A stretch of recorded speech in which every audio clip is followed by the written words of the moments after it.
Estencel. This game has a parry and a perfect dodge, so it makes it into parry review. So here first what we're going to see is the perfect dodge. Know that you get iframes when you dodge at the last moment, but it's up to you to counterattack the enemy. There is no automatic counterattack or animation. There's like this little after image when you successfully perfect dodge. It's super hard to do. The timing for the perfect dodge, it's hard to do. The parry as well. Interesting note here on the parry. When this game first came out, version 1.00 up to version 1.0.7, there was no parry. The parry got added somewhere around version 2.0 of this game. Once the development reached version 2.0 of the game, or somewhere around 2.0, the developer added a parry, a perfect block. He added a block and a perfect block, a parry to the game. The parry is slightly easier to do than the perfect dodge, but both the perfect dodge and the parry are difficult to pull off. This game is a Soulslike inspired by Bloodborne.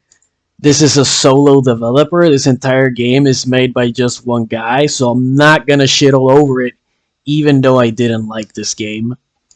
The game started out in Unreal Engine 4, then he switched to Unreal Engine 5. Listen, I like the idea of this game, and I like the environment, and I like the music, but combat-wise, you don't have a lot of agency as a player. The parry is so difficult to do. And again, in the beginning, there was only the perfect dodge and no parry. But because the parry is slightly easier to pull off, you're gonna be parrying instead of... If your goal is to like perfectly time things with enemy attacks, you're gonna be parrying most of the time and not perfect dodging. But overall, it's just very difficult to pull off these timings. So you're left with no agency as a player, and then your only recourse is to like run from enemies. Like your number one way of avoiding damage is to like put distance between you and the enemy by sprinting, which sort of creates this theme of running from your problems instead of facing them head on. Hey, I get it. It's a Souls-like. It's supposed to be challenging. Man, I don't care. Make the game fun, dude. Make the game fun. Again, solo developer, I'm not gonna shit all over this game, but this game felt more like a chore. When I'm playing, it feels more like a chore rather than like a game. Rather than a challenge that I can face. It's just more like a chore. I really wanted to like this game. For the parry as well, there is no automatic counterattack. And the enemies get slightly staggered when you parry them, but not enough for you to like come back with your own attack. I mean, they get staggered, but it's so momentarily that you kind of always miss your opportunity to strike back, and what you end up doing is kind of like just like waiting for the next parry, rather than you coming up with your own answer to attack the enemy. This game just has this weird dynamic of you always being on your back foot, and you're rarely ever on the offensive, unless you like sneak up on enemies.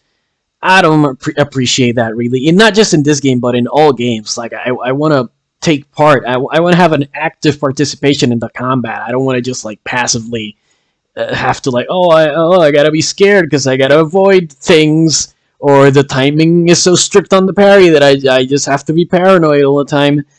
No, I don't like that. I like having fun with my games. That's what I like. So on the parry metric, we'll give this like a 6 out of 10. And I was gonna give it a 5, but it also has a dodge. It has a perfect dodge and a parry. What they both do is just unigate damage. There's no real... The parry or the perfect dodge does not help you in dealing damage. There is like this giant kunai triangle thing that activates when you perfect dodge, but this is an item you get. It's not traditionally part of the perfect dodge mechanic. So 6 out of 10 on the parry metric.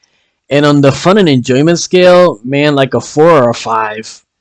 I said I didn't want to shit all over it, but I'm going to go with a 4 because I'm not feeling super generous right now. Even though this is a solo developer who did a ton of work to get this game done, but whatever.